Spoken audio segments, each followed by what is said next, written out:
हाँ निकेत ने वैसे सर 4 दिन तक क्लास चालू नहीं होगी। यस डेफिनेटली कल न्यूज आई है। तो नासिक में 4 जनवरी तक परमिशन नहीं है एज ऑफ नाउ जो भी न्यूज है।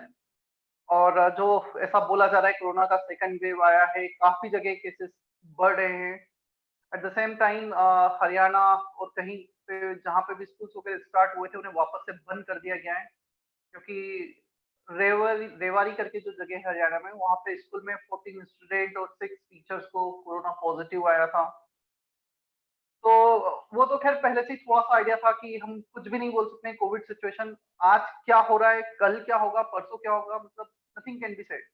और हम उसके भरोसे बैठ भी नहीं सकते कि हम तो ऑफलाइन क्लास होगी तभी अच्छे से करेंगे या जैसा भी होगा। तुम ये मान के चलो ये सेशन ऑलमोस्ट पूरा तुम्हारा ऑनलाइन ही चलना है, तो हमें अच्छे से करना ही है।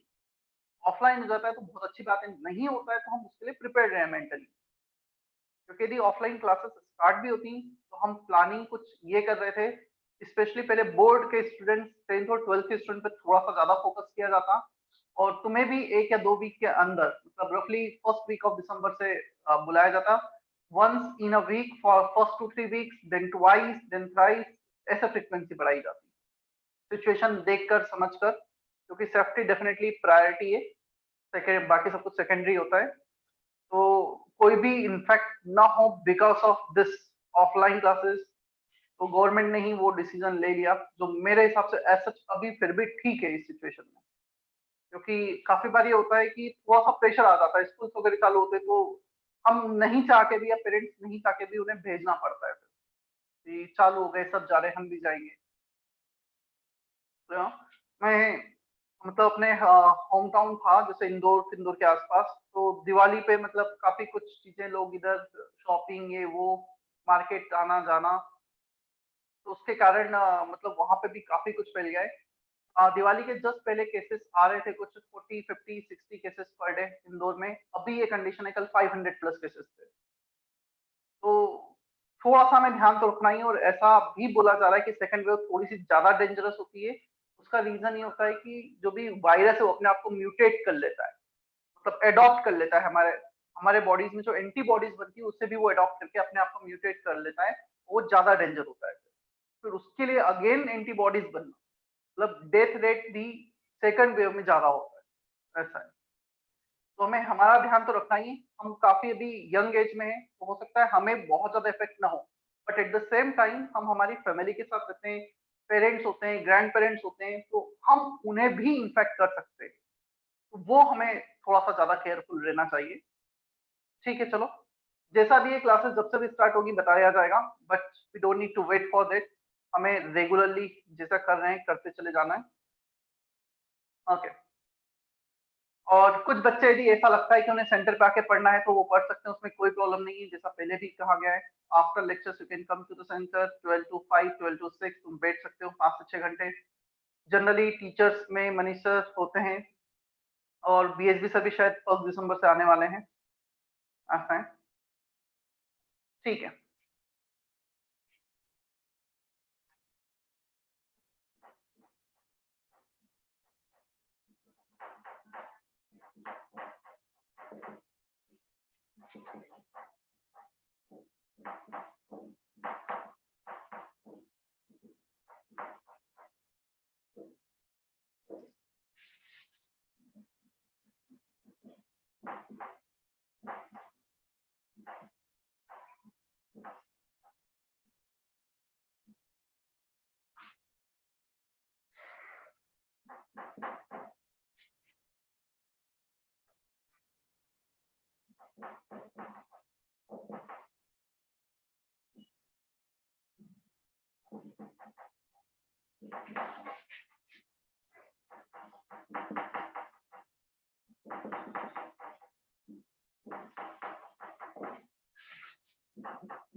चलो देखो, there are two postulates in KTG which are not valid for real gas molecule. First one, intermolecular force of attraction cannot be ignored for the real gases, जो ideal gas के लिए ignore किया गया था. Second one, volume of individual molecules are not negligible for the real gas molecule. Real gas molecule के जो individual molecules का volume है जनरली आइडियल गैस में उसे इग्नोर कर दिया जाता है और real gases we can not ignore this. So with respect to above 2 points, van der Waals suggested two correction in ideal gas equation. Ideal gas equation जो हम यूज कर रहे थे अब तक PV इक्वल टू nRT, इसी में इन दोनों पॉइंट्स के करस्पॉन्डिंग दो करेक्शन सजेस्ट किए गए. इसने सजेस्ट किए van der Waals ने, और इसी इक्वेशन में दो करेक्शन करके हम उसे रियल गैसेस के लिए भी यूज करेंगे. Is that okay? क्लियर है इतना? Yes sir. Yes sir. Yes sir. चलो, अजिंक्य क्लियर है ना जो भी पूछ रहा था वो? Yes sir. लास्ट लेक्चर में क्यों नहीं था? सर वो बाहर था. कौन से बार में था?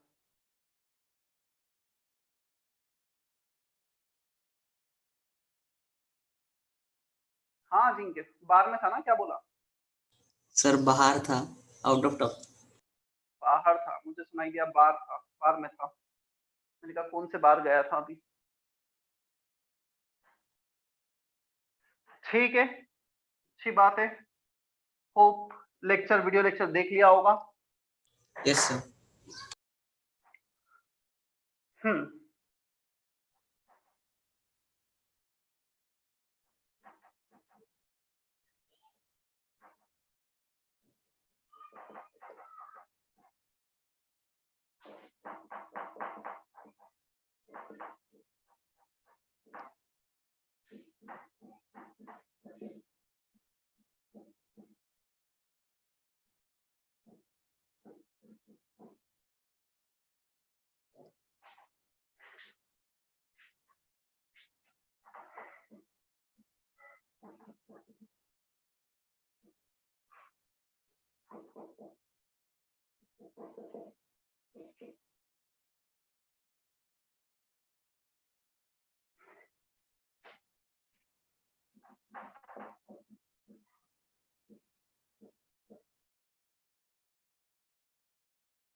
चलो बोर्ड पे देखना, फिर कॉपी करना, थोड़ा सा समझने का है। हमें दो करेक्शन करना है। First correction with respect to intermolecular force of interaction, second correction with respect to individual molecule volume. Delta P is directly proportional to, delta P क्या है? It is the decrease in pressure, और pressure correction term, ये कौन सा pressure है? Decrease in pressure due to attraction forces. एक molecule जो इस वेसल में प्रेजेंट है, which is going to collide with the walls of the container. Now during collision it will exert certain pressure on the wall of the vessel, on the wall of the container. जितने ज्यादा molecules collide होंगे उतना ज्यादा pressure exert करेंगे। अब देखना, इस molecules पर कुछ फोर्स ऑफ अट्रैक्शन आ रहा है, वो फोर्स ऑफ अट्रैक्शन आ रहा है जो मॉलिक्यूल इसके आसपास। Clear? So the molecules nearby to this given molecule which is going to be collide with the wall. Now let's say I am is going to collide with the wall. मैं इस wall से जाके collide हो रहा हूँ। जब मैं इस wall से collide हो रहा हूँ और मुझे कोई पीछे से attract कर रहा है, क्या मेरी velocity decrease हो जाएगी जब मैं इससे collide होऊंगा? क्या जो प्रेशर में exert करने वाला हूँ वो प्रेशर डिक्रीज हो जाएगा? क्या इतना समझ में आता है? ये जो मॉलिक्यूल्स कोलाइड होने वाला है, जितना ज्यादा इस पर फोर्स ऑफ अट्रैक्शन होगा इन नियर बाय मॉलिक्यूल्स का, उतना ज्यादा उसका प्रेशर डिक्रीज हो जाएगा। Is that okay? Yes, sir. Yes, sir. Yes, Yes, sir. sir. तो number of molecules colliding per unit area, ये जो वॉल है इस पे जितने ज्यादा मॉलिक्यूल्स कोलाइड होंगे उतना ज्यादा प्रेशर तो होगा ही, but at the same time उतना ज्यादा डिक्रीज इन प्रेशर भी हो जाएगा। या जितने ज्यादा कोलाइड होंगे उतना ज्यादा पीछे की तरफ अट्रैक्शन, उतना ही decrease in pressure. So the number of molecules colliding per unit area is basically, say more the number of molecules colliding per unit area, more will be decrease in pressure. Yeah? और पता है ये किस पर depend करता है? एक unit volume में लेट से हमारे पास 5 मॉलिक्यूल्स हैं, फर्स्ट केस, सेकंड केस अब 10 मॉलिक्यूल्स हैं। पहले 5 मॉलिक्यूल्स कोलाइड हो रहे होंगे, अब 10 मॉलिक्यूल्स कोलाइड होंगे। तो जितने ज्यादा नंबर ऑफ मोल्स होंगे पर यूनिट वॉल्यूम, उतना ज्यादा per unit area collision. So this is proportional to number of moles upon volume, इसके proportional होता है। Number of molecules colliding per unit area. More the number of moles per unit volume, greater will be the collision, greater will be the force of attraction in backward direction, greater will be decrease in pressure. Is that okay? Yes, sir. Yes, sir. Second पे आते हैं। अब जितने ज्यादा इसको molecule surround करेंगे उतना ज्यादा अट्रैक्शन। देखो दो चीजों पे डिपेंड कर रहा है। एक पहला केस मेरे पास इस वॉल पर 5 मॉलिक्यूल्स कोलाइड हो रहे हैं, सेकंड 10 मॉलिक्यूल्स कोलाइड हो रहे हैं। तो 10 के केस में ज्यादा डिक्रीज इन प्रेशर होगा, क्योंकि अब पहले 5 के कारण डिक्रीज हो रहा था, 10 पे डिक्रीज होगा। Second case, more the number of molecules surrounding to this molecule, greater will be attraction in the backward direction. तो ये जितना ज्यादा molecules होंगे सराउंडिंग में, उतना ज्यादा अट्रैक्शन, उतना ज्यादा डिक्रीजिंग प्रेशर। अब ये किस पे डिपेंड करेगा? By chance this factor also depends on the same thing, number of moles per unit volume. जितने ज्यादा मॉलिक्यूल्स सराउंड करेंगे, हम कह सकते हैं उतने ज्यादा मोल्स रहे होंगे पर यूनिट वॉल्यूम, और vice versa. More the number of moles per unit volume, greater will be force of attraction in backward direction, greater will be decrease in pressure। Decrease in pressure in दो factor पे depend कर रहा है। ये factor भी n by v पे depend करता है, ये फैक्टर भी n by v पे डिपेंड करता है। बाय चांस दोनों की डिपेंडेंसी सेम आ रही है, तो delta p is proportional to n square upon v square.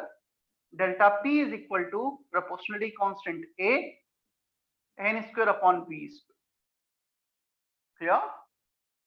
सो यहां पर A हो गया वंडरवॉल कांस्टेंट, वंडरवॉल ने सजेस्ट किया वंडरवॉल कांस्टेंट। n हो गया नंबर ऑफ मोल्स, v हो गया वॉल्यूम ऑफ वेसल।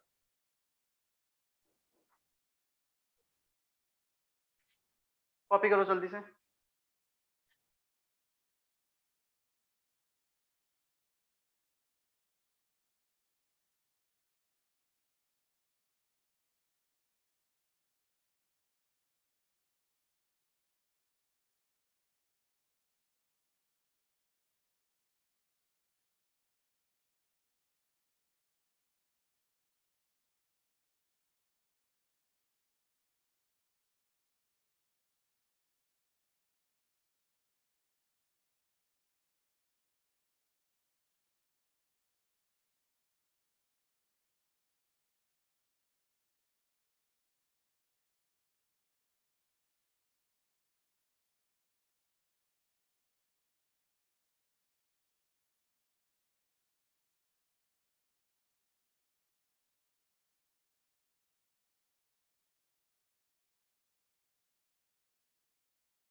थर्ड का मैसेज था, the pressure will also be affected by the velocity of molecule। if velocity of molecule increases, it will travel more and heat the wall more। हाँ sir, वो basically the pressure will also depends on the velocity, and velocity depends on temperature। so if we keep the temperature constant, velocity will not change। if velocity is not changing, then it will not come into picture in this relation। clear? और वो velocity temperature पे dependent है, pressure भी temperature पे dependent है, PV equal to nRT में, तो वहां पे ऑलरेडी आ जाएगा, इसलिए वो फैक्टर कंसीडर नहीं किया गया है। Yes sir. यस सर, यहाँ पे प्रेशर डिक्रीज किसका हो रहा है, कंटेनर का या फिर एटम्स का? थोड़ा सा और सोचो, फिर क्वेश्चन पूछो एक बार। क्या जो तुमने पूछा है वो दोनों सेम ही चीजें?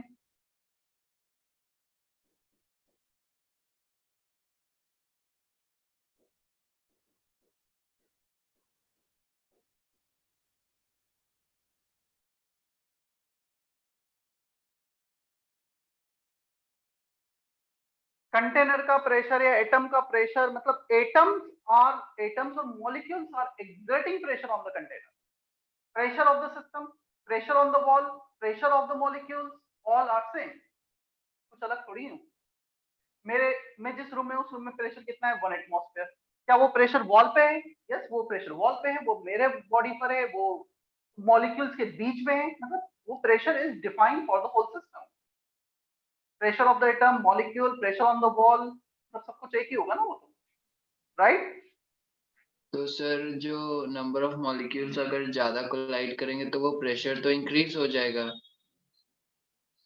हाँ ठीक है, प्रेशर इंक्रीज हो जाएगा। तो सर हम इसे डिक्रीज में काउंट नहीं करेंगे ना? नहीं, तुम ऐसे उसको लो, मैं बताता हूँ। तुम उसको ऐसे समझो। चलो हम एक मैग्नेटिक बैलेंस पे खड़े, मैग्नेटिक बैलेंस पर due to some magnetic field generally या तो हमारा वेट बढ़ जाता है यदि वो सेम डायरेक्शन में या कम हो जाता है। एज्यूम करो हम ऐसे मैग्नेटिक बैलेंस पे खड़े हैं जिसमें मैग्नेटिक फील्ड के कारण क्योंकि वो ग्रेविटी का अपोज होता है और हमारा वेट कम हो रहा है। मान लो हम टोटल 50 पीपल्स हैं और सभी का वेट सेम है। क्लियर? वेट है हमारा लेट्स से 70 केजी। अब 70 केजी के हम जब मैग्नेटिक बैलेंस पे खड़े होते हैं, मैं खड़ा होता हूँ सबसे पहले, तो मेरा वेट डिक्रीज होता है लेट्स से 1.5 केजी। क्लियर? और मेरा वेट था 70, तो मेरा टोटल वेट हो गया 68.5 केजी। अब आते हैं दो पीपल, दो लोग उस पे खड़े होते हैं। 70 प्लस 70 140 केजी होना चाहिए, बट वो शो करता है 137 केजी।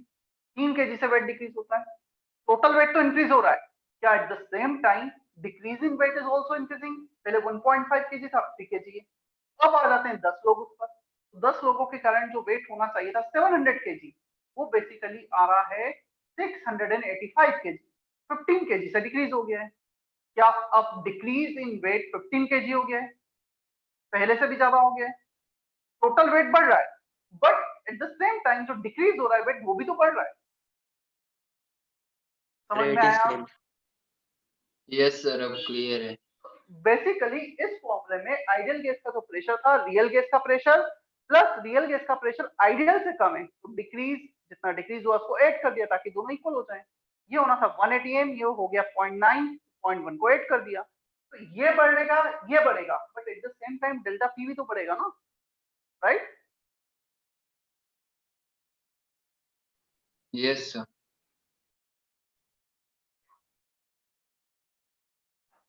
चले हम आगे, किसी को कोई डाउट अभी यहाँ पर?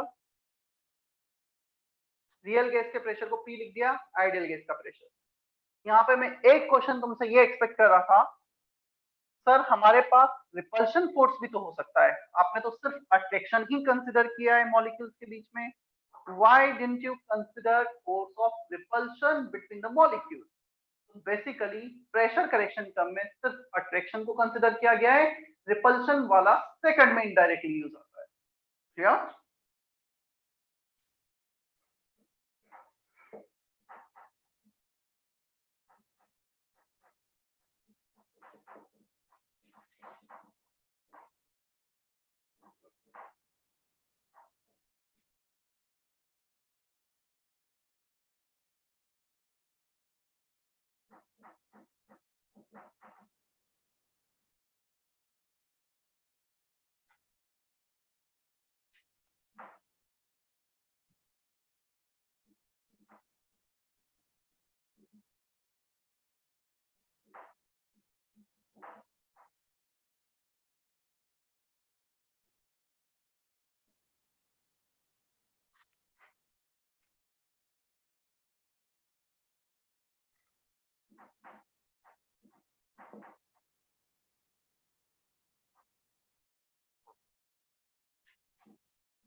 सर यस सर वो डेल्टा वी और वी कोर क्या है?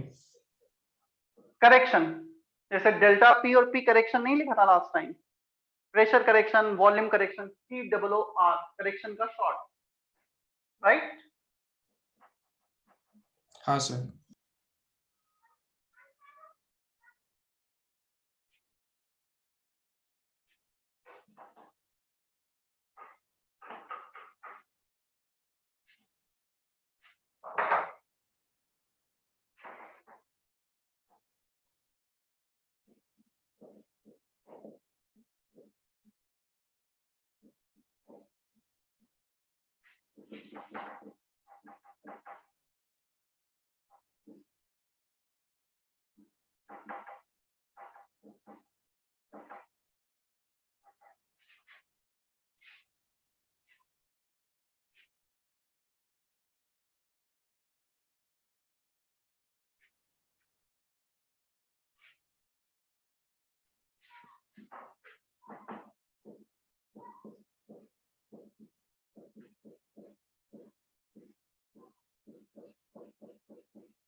सर डेल्टा वी के बाद इक्वल का साइन रहेगा। क्या बोल रहे हो? डेल्टा वी के बाद हाँ इक्वल का साइन रहेगा। हाँ इक्वल का साइन है।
चलो कॉपी कर लिया है।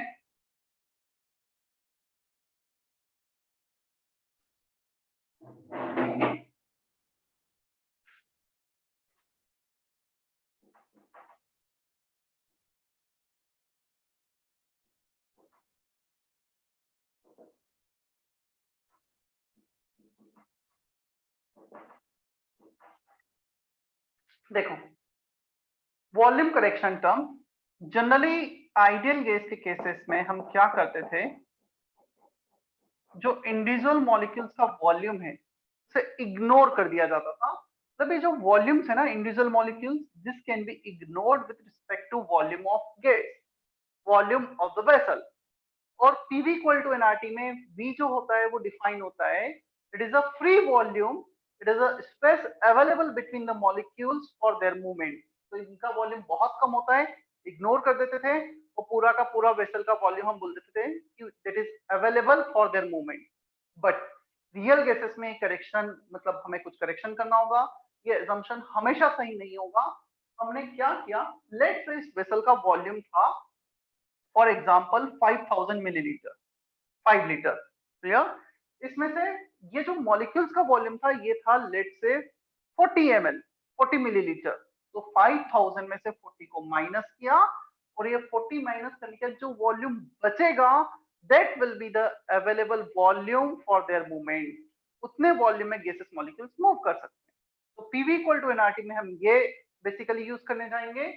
यहाँ पर डेल्टा वी हो गया 40 ml, volume occupied by gaseous molecule, number of moles into effective volume occupied per mole। एक मोल का इफेक्टिव वॉल्यूम इतना, और total number of moles system में प्रेजेंट है n, कितना वॉल्यूम उनका हो जाएगा n इंटू बी, क्लियर। ध्यान रखना b इज इफेक्टिव वॉल्यूम। क्यों इफेक्टिव वर्ड यूज किया ये भी मैं बताऊंगा। If molecule is spherical in nature, एक मॉलिक्यूल का वॉल्यूम होगा 4/3 pi r cube into Avogadro's number Na। तो स्मॉल v होगा 4 times of 4/3 pi r cube into Na, clear. यहाँ पे जो 4 आ रहा है वो इसलिए आ रहा है, इफेक्टिव वर्ड यूज किया है। यदि हम 4 यूज नहीं करते, एक मॉलिक्यूल का वॉल्यूम इनटू Na, एक मोल का वॉल्यूम, जो ऐसा होना चाहिए था। मैं 4 को भी एक्सप्लेन करता हूँ कि 4 क्यों आया है।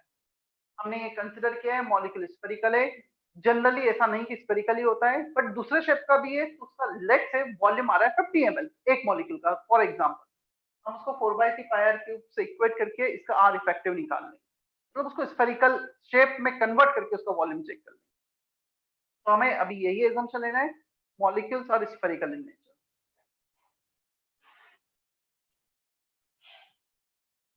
So volume of ideal gas is basically volume of vessel minus volume correction term।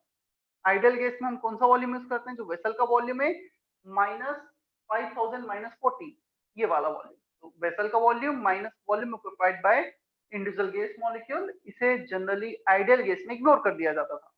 तो वेसल का वॉल्यूम और आइडियल गैस का वॉल्यूम सेम होता था, क्लियर। तो ये आ जाएगा V माइनस NB।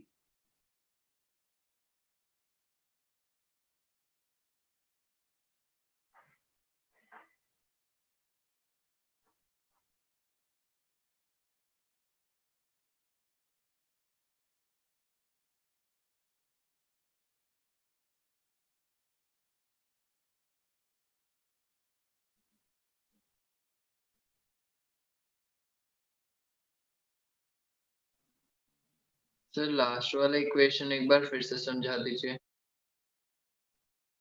समझाता हूँ।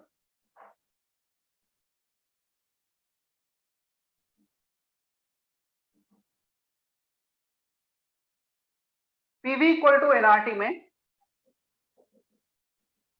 ये जो वॉल्यूम होता है, it is a volume available for movement of gases. जो गैसेस मॉलिक्यूल्स है उनके मूवमेंट के लिए कितना वॉल्यूम अवेलेबल है वो होता है। ठीक है, अब ये जो वॉल्यूम है, it is available volume for the movement. Generally ideal gas में क्या होता था, जो इंडिविजुअल गैस का वॉल्यूम है उसे इग्नोर कर देते थे, तो ये वॉल्यूम वेसल का वॉल्यूम ही आ जाता था, मतलब 5000 ml आ जाता था। बट रियल गैसेस में 40 ml इनका भी वॉल्यूम है, which can not be ignored. तो 5000 माइनस 40 ये करना पड़ेगा पूरे वेसल का वॉल्यूम माइनस इसमें जो मॉलिक्यूल्स का वॉल्यूम। जब उसको माइनस करेंगे तो this is the volume available for the movement, क्योंकि जितना उनका वॉल्यूम है उसमें तो मूव कर नहीं पाएगा। एक गैस मॉलिक्यूल यहाँ पर है तो दूसरा गैस मॉलिक्यूल उसके अंदर जाके तो मूव करेगा नहीं, तो उसे हमें माइनस करना पड़ेगा। या तो वेसल का volume minus volume of vessel, मतलब 5000 इस एग्जांपल में minus delta V volume occupied by individual molecule. क्या अभी ठीक है? सर वो वॉल्यूम आइडियल वॉल्यूम की जगह पे रियल वॉल्यूम होता है ना, जिसमें वो रियली मूव कर सकता है। ऐसा है, अभी मैंने क्या रिलेट किया तुम ये देखो, ये आइडियल गैस का वॉल्यूम है, मुझे PV equal to NRT use करना है। PV equal to NRT ideal gas equation है, तो पी आइडियल मैंने निकाला, पी रियल या एक्चुअल जो प्रेशर होगा plus N square upon V square. ठीक है, अब हमें लिखना है वी आइडियल। तो वी आइडियल क्या होगा, उसमें जो वेसल का वॉल्यूम है minus volume occupied by individual molecule, this is the volume available for the movement of gas. और तुम इसको वेसल का वॉल्यूम बोलो, रियल गैस का वॉल्यूम बोलो, कुछ भी बोलो, मतलब रियल गैस का वॉल्यूम वॉल्यूम अभी भी वही डिफाइन होगा which is available for the movement. Ideal gas में ये इग्नोर कर देते थे, रियल गैस में इसको इग्नोर नहीं करेंगे बस। Is that okay? Yes sir.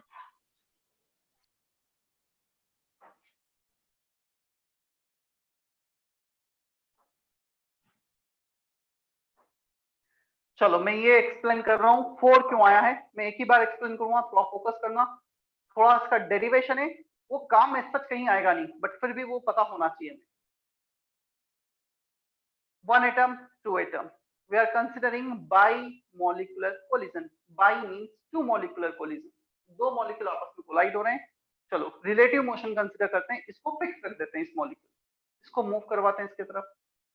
इसका सेंटर, जब इसके सेंटर ज्वाइनिंग पे मूव करेगा डेफिनेटली कोलाइड हो जाएंगे, मूव नहीं कर पाएगा, क्रॉस नहीं कर पाएगा। इसके सेंटर को थोड़ा सा ऊपर शिफ्ट करो, पता है इसके सेंटर को तुम कहां तक शिफ्ट करोगे तब तक ये मूव नहीं कर पाएगा। इवन ये इस मॉलिक्यूल का सेंटर न्यूक्लियस यहाँ पे भी आ गया तब भी कोलाइड हो जाएगा, मतलब कुछ ऐसा सीन होगा। कोलाइड हो रहा है सेंटर टू सेंटर एग्जैक्टली, अभी भी कोलाइड हो रहा है, अभी भी क्रॉस नहीं कर पा रहा है, अभी भी क्रॉस नहीं कर पा रहा है। कब तक क्रॉस नहीं कर पाएगा, जब तक कि इसका बॉटम इसके टॉप पे नहीं आता। मतलब ये radius R, clear, spherical shape है और इसका रेडियस आर, तो ये न्यूक्लियस जब तक आर प्लस आर इतना मूव नहीं करेगा, तो इसका न्यूक्लियस जब तक 2r से ऊपर नहीं जाएगा तब तक उसे क्रॉस नहीं कर पाएगा। They will collide in this manner, पहले भी कोलाइड हो रहे थे, अभी भी कोलाइड हो रहे हैं, क्लियर, क्रॉस नहीं कर पा रहा है। इफेक्टिवली ये वॉल्यूम भी अवेलेबल नहीं है फॉर द मूवमेंट, इतना तो नहीं है, बट उसके साथ साथ this volume is also not available. Eight the same time वो नीचे मूव करेगा तो वो भी अवेलेबल नहीं है। तो जब तक ये r प्लस आर ऊपर नहीं जाता है, r प्लस आर नीचे नहीं जाता है, उतना वॉल्यूम अवेलेबल नहीं होगा दोनों के मूवमेंट के लिए।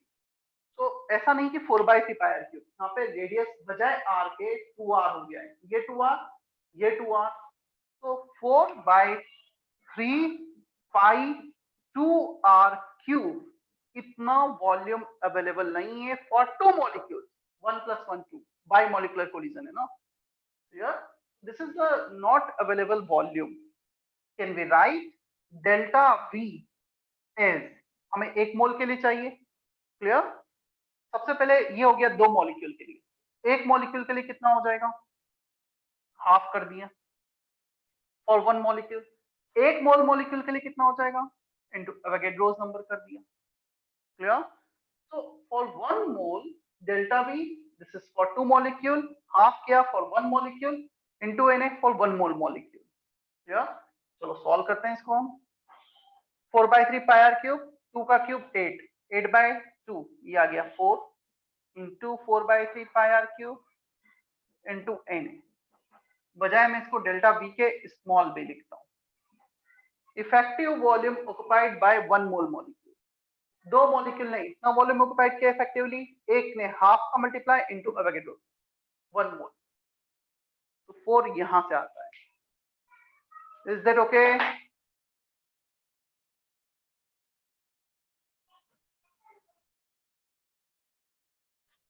अमोघ, Aniket, Dhruv Patil, Chetna? Yes sir. Sir clear.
चलो कॉपी कर लिया है।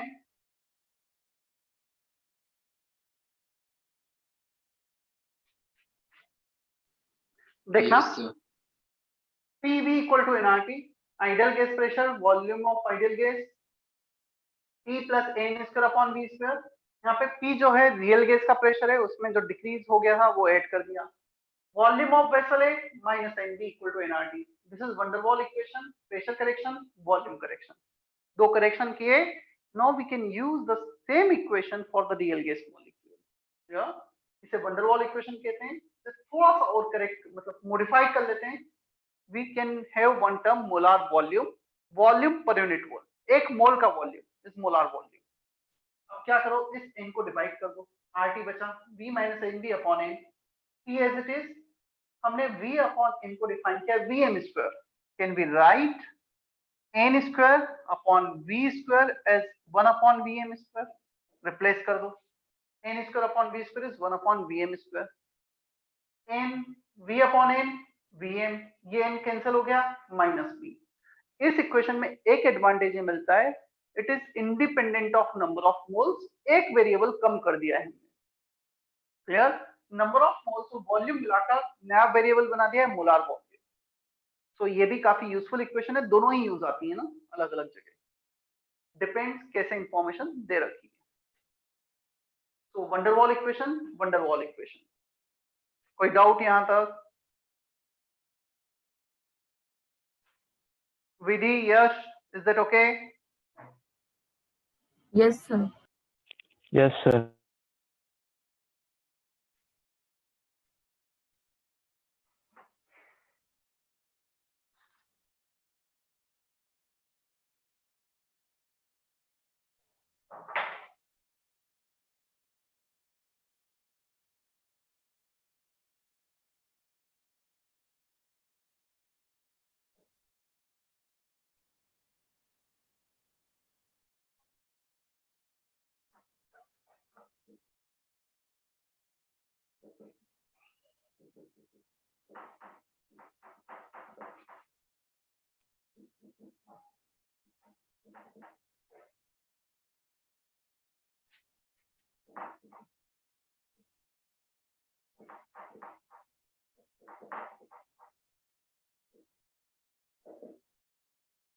Both A and B are called van der Waal constant.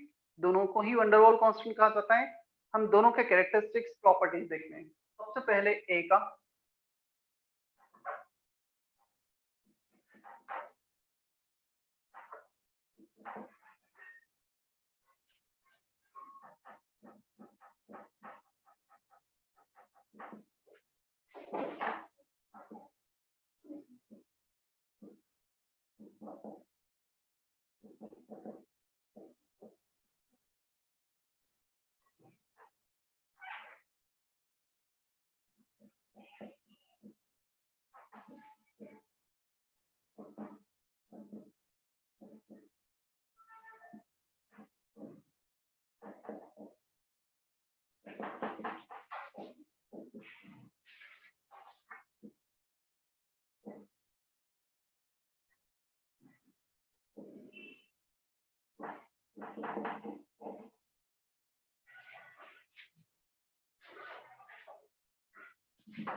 Some characteristics of it denotes force of attraction term, जैसा कि force of attraction delta P में आया था. Greater the force of attraction between gas molecule, more will be the value of A, like in case of hydrogen bonding. क्या hydrogen bonding पढ़ा है अभी तक तुमने केमिकल बॉन्डिंग में? साइमा पढ़ा है नहीं पढ़ा है? Yes, sir. Yes, sir. जहाँ पे हाइड्रोजन बॉन्डिंग होगी, अमोनिया में हाइड्रोजन बॉन्डिंग होती है, क्लियर? तो यहाँ पे जो फोर्स ऑफ अट्रैक्शन है ज्यादा होंगे, ए का वैल्यू लार्ज होगा. Larger the surface area of molecule, more will be attraction, greater the value of A.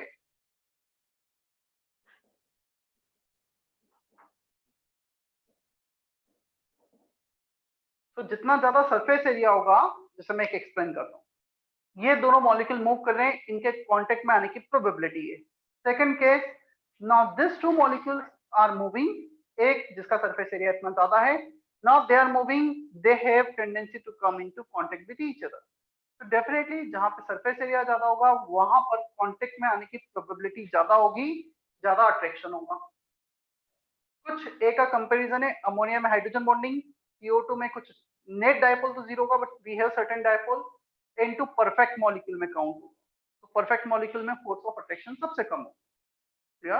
Hydrogen bonding में सबसे ज्यादा, परफेक्ट मॉलिक्यूल में सबसे कम. N2O2 they are considered to be perfect molecule. Greater the value of a, easier will be liquefaction of gas.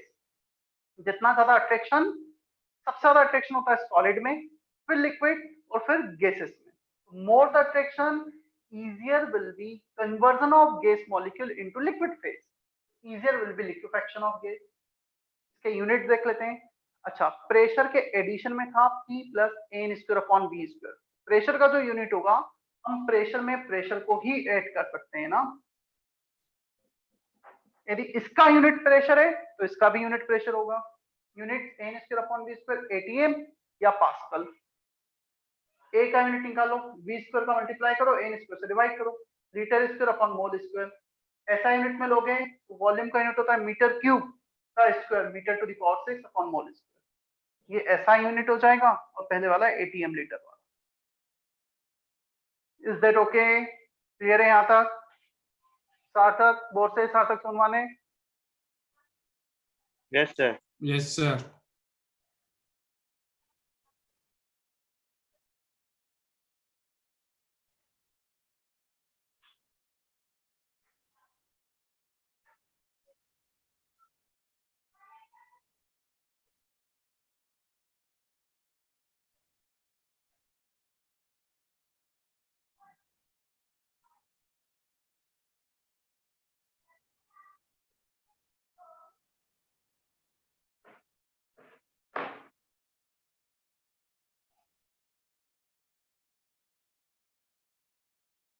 चले हम आगे, copy कर लिया है क्या?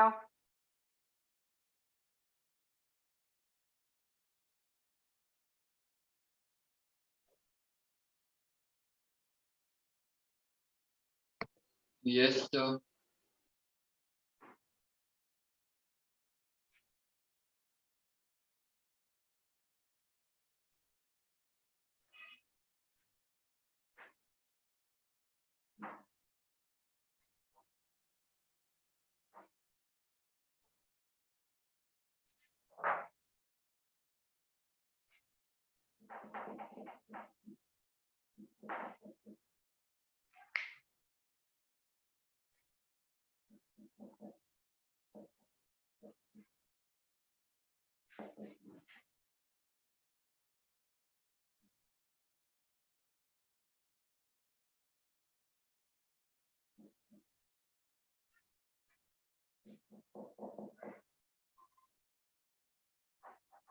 सर यस, सर एक डाउट है बोलो। सर, वो लास्ट वाला यूनिट कन्वर्जन वाला नहीं समझा, लीटर से एम वाला। अच्छा, यूनिट फिजिक्स में तुमने क्या इतना पढ़ा है? हम प्रेशर में से प्रेशर को ऐड कर सकते हैं। We can not Yes, add sir. Pressure and temperature, pressure and volume. Yes, sir. Pressure का यूनिट, तो इस पूरे का भी प्रेशर का यूनिट होगा। Yes sir. अब इस पूरे का प्रेशर का यूनिट होगा। प्रेशर का यूनिट क्या होता है? पास्कल या फिर एटीएम, दो डिफरेंट यूनिट्स। एक ऐसा यूनिट, एक एटीएम लीटर वाला यूनिट। अब एक यस काम करो, ए को कैलकुलेट करना है तो pascal into V square upon n square. V square को मल्टीप्लाई किया, एन स्क्वायर को डिवाइड किया। एटीएम वाले में कन्वर्ट करना है V square upon n square. अब वॉल्यूम का यूनिट क्या होगा? इसको पास्कल में ले रहे हो तो इसको भी ऐसा यूनिट में लो, metre cube power 2 metre to the power 6 पर मोल स्क्वायर। एटीएम तो इसको लीटर में ले लो, लीटर स्क्वायर पर मोल स्क्वायर। हाँ सर, क्लियर है अभी।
Done sir.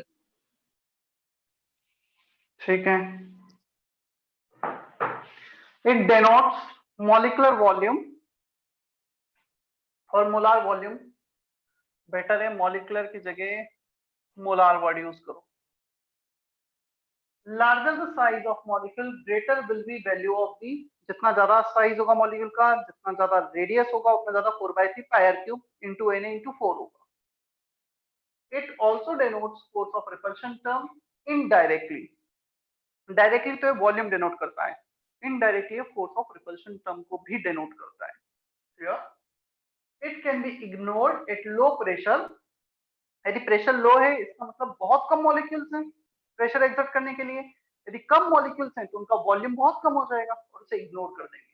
When very less molecules are present, तो इसको इग्नोर भी कर देते हैं। यूनिट V माइनस NB, ये वॉल्यूम है तो इसका भी यूनिट वॉल्यूम में होगा।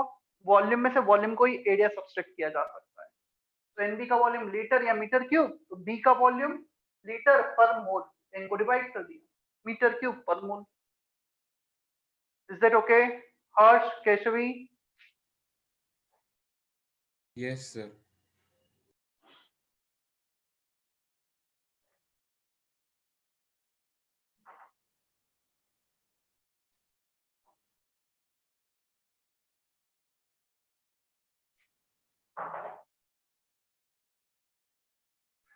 कुछ क्वेश्चंस देखते हैं हम। इसका बुकलेट, तुम्हें बुकलेट मिला है ना रियल केस का? No sir. Real Yes. Case Yes, sir. हाँ सर। ठीक है, एक काम करो, मुझे एक्सरसाइज का पिक्चर सेंड करो। एटलीस्ट एक्सरसाइज 1 का कौन करेगा? व्हाट्सएप पर मेरे पास बुकलेट नहीं है अभी। नाम बोलो जल्दी से एक, कोई भी। अथर्व, सर मेरे पास नहीं है सर। किसके पास है फिर नाम बताओ। सर मेरे पास है नयन। तो नयन सेंड करो मुझे एक्सरसाइज 1 का पिक्चर, मैं ग्रुप पे भी शेयर कर देता हूँ ताकि सभी के पास हो। और जिसे नहीं मिला है सेंटर से कलेक्ट कर सकते हो ना।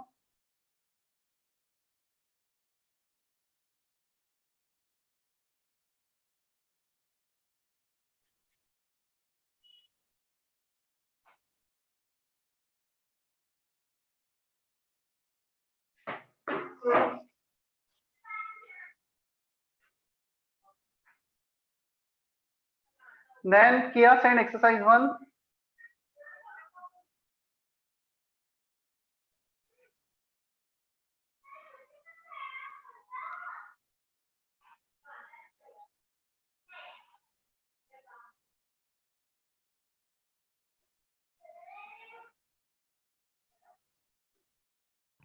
हाँ सर, 1 मिनट सेंड कर रहा हूँ।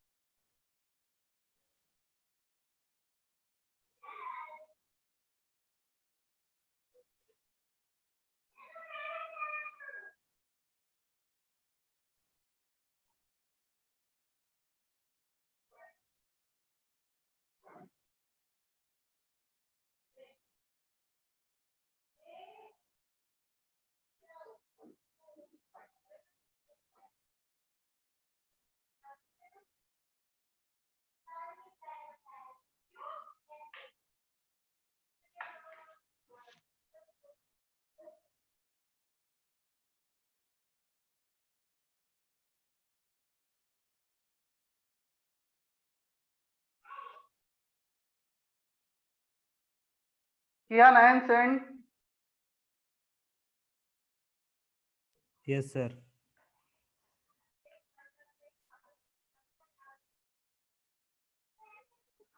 कहाँ, मुझे तो आया ही नहीं है। हाँ सर, सेंड हो रहा है।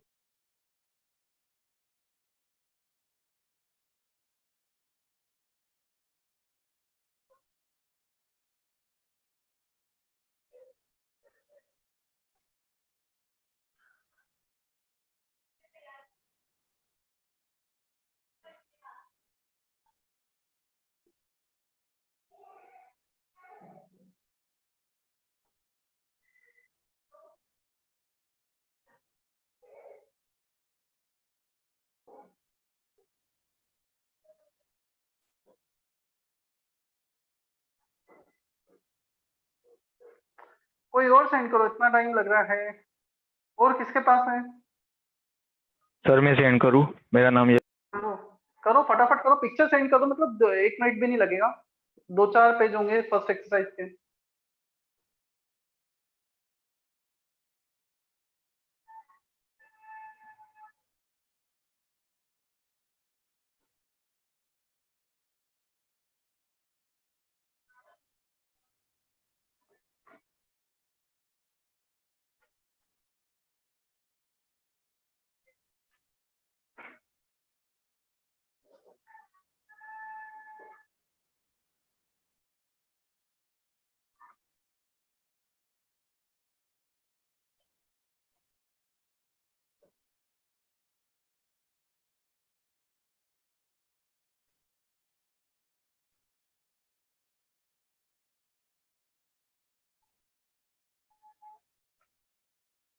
ठीक है, आ गया है।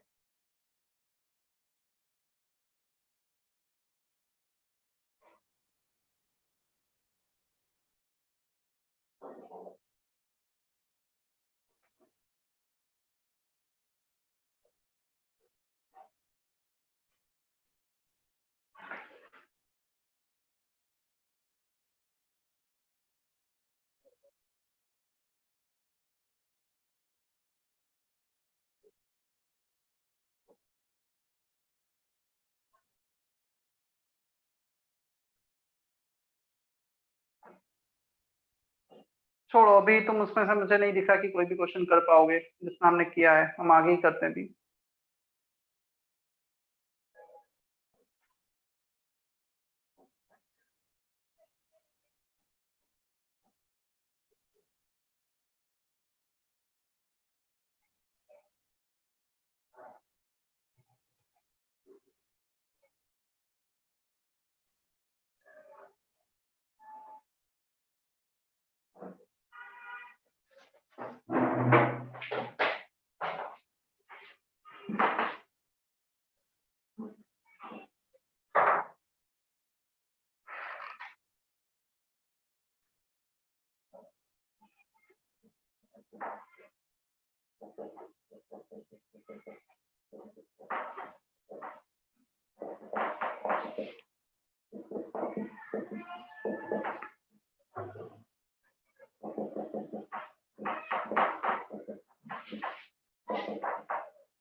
चलो वो कॉपी कर लिया होगा।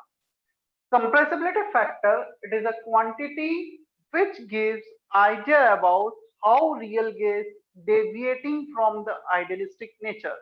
जो आइडियलिस्टिक नेचर हमने केटीजी में डिफाइन किए थे उनसे कितना डेविएशन है रियल गैस मॉलिक्यूल का। It is defined in this manner, volume of real gas upon volume of ideal gas at same temperature and pressure, या same temperature pressure and number of moles भी लिखना है यहाँ पर। चलो इसको कैसे कैलकुलेट किया जाएगा मैं एक एक्सप्लेन करता हूं उसे। लेट से मेरे पास एक वेसल है, ठीक है, ये एक वेसल है। इस वेसल में सबसे पहले हमने क्या किया, कुछ आइडियल गैस के मॉलिक्यूल रखे। लेट से 1 मोल रखा हमने आइडियल गैस का इसमें, और उसका प्रेशर चेक किया, टेम्परेचर चेक किया, वॉल्यूम तो जो था ये है ही सही इस वेसल का वॉल्यूम, और उसे नोट कर लिया, टेम्परेचर प्रेशर 1 मोल लिया, वॉल्यूम जो भी था। अब हमने इसमें रखा रियल गैस मॉलिक्यूल। तो रियल गैस मॉलिक्यूल जब रखेंगे, फर्स्ट पॉसिबिलिटी उसमें फोर्स ऑफ अट्रैक्शन आ जाएंगे या फोर्स ऑफ रिपल्शन आ जाएंगे। यदि फोर्स ऑफ अट्रैक्शन आ गए तो सेम 1 मोल के लिए सेम टेम्परेचर पे हो सकता है उसका प्रेशर कम हो जाए क्योंकि फोर्स ऑफ अट्रैक्शन आ गया, और यदि रिपल्शन आ गया तो प्रेशर ज्यादा हो जाए। यदि रिपल्शन है तो जो मॉलिक्यूल इस वॉल पे कोलाइड होने वाला था उसको एक्स्ट्रा पुश मिलेगा पीछे से, वो ज्यादा वेलोसिटी से कोलाइड होगा। अट्रैक्शन है तो उसको बैकवर्ड डायरेक्शन में फोर्स ऑफ अट्रैक्शन आएगा तो प्रेशर कम हो जाएगा। तो in order to keep same pressure, let's say हमारा प्रेशर कम हो गया है, हमें प्रेशर को सेम रखना है, मुझे इसको कंप्रेस करना पड़ेगा, इसके वॉल्यूम को कम करना पड़ेगा to keep same temperature pressure and number of moles. हमने इसका भी 1 मोल लिया है, टेम्परेचर सेम रखा है, प्रेशर कम था तो हमें वॉल्यूम को कम करना पड़ेगा। अब जैसे ही वॉल्यूम को कम करेंगे प्रेशर उतना अचीव हो जाएगा।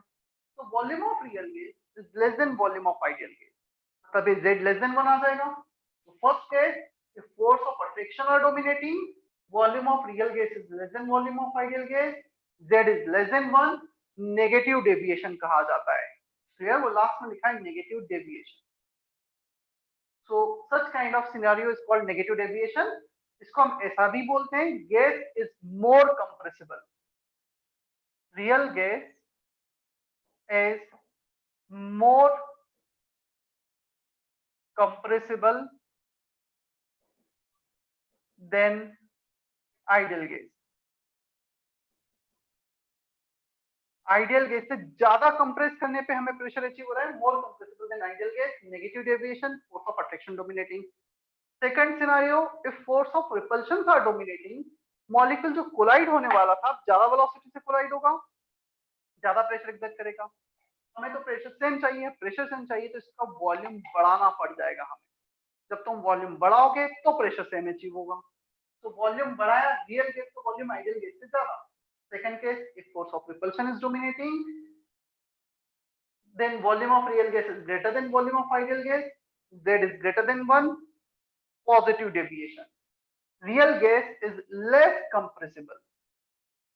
इसमें जैसा लिखा है ना real gas is more compressible, इसमें आएगा real gas is less compressible second case में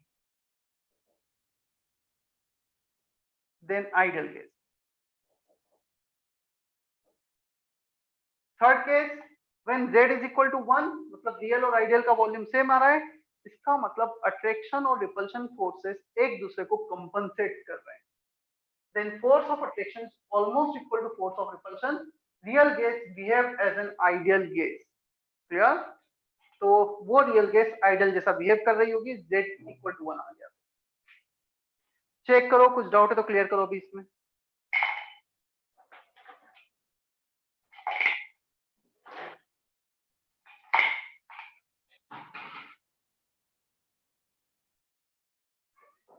Is there any doubt?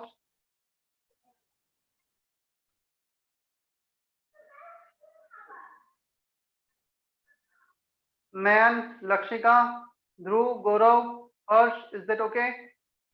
Yes, sir. Yes, sir. Yes, sir. Yes, sir. ठीक है, आज के लिए इतना इनफ है। आज कुछ मैं बहुत ज्यादा होमवर्क ऐड नहीं कर पाऊंगा क्योंकि अभी कुछ मतलब जस्ट स्टार्टिंग ही किया है मैं। हमें नेक्स्ट लेक्चर के बाद काफी कुछ फिर होमवर्क रहेगा रियल गैस का। छोटा सा हेडिंग है, शायद नेक्स्ट लेक्चर में खत्म हो भी जाए, और एक और लेक्चर लगेगा डाउट डिस्कशन, मैक्सिमम 2 लेक्चर हो लगेंगे। Then we are done with 4 chapters of 4.5, मतलब ideal gas, real gas, reactive, मान लो तो 4 चैप्टर्स ऑफ फिजिकल केमिस्ट्री। इसके बाद 11th में जो फिजिकल केमिस्ट्री के चैप्टर्स बचते हैं वो बचता है thermodynamics and chemical ionic equilibrium. 2 chapter बचेंगे, दोनों थोड़े से बड़े चैप्टर्स हैं, या इतना मेरिट एक पे बचेगा, ठीक है। सर दोनों को खत्म होने में कितना टाइम लगता है? यार टाइम कितना लगता है ये तो क्यों, क्या करना है बोलो। तो मैं सर बताऊं? पी ब्लॉक आप पढ़ाने वाले हो? देखते हैं यार टाइम के साथ क्या होता है, कि कौन पढ़ाएगा क्या होगा, जिसके जैसा सिलेबस चलेगा उसके अकॉर्डिंग। अब वो एक्चुअली वो सिलेबस भी आता है, मतलब कौन क्या, पूरा एक टेक होता है। जैसे मेरे टेक में मुझे क्या क्या करना है, तो होप मुझे शायद एस ब्लॉक और P block, 2 group S block के, पी ब्लॉक के 2 ग्रुप शायद मैं पढ़ाऊंगा, ऐसा होना चाहिए।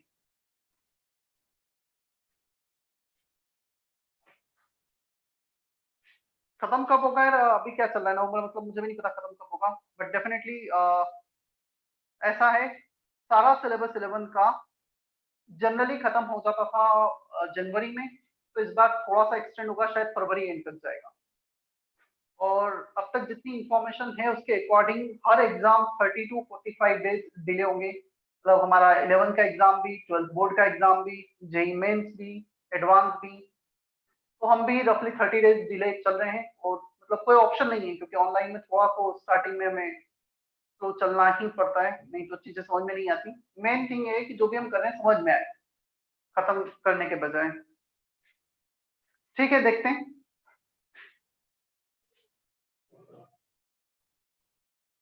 I am ending today's session.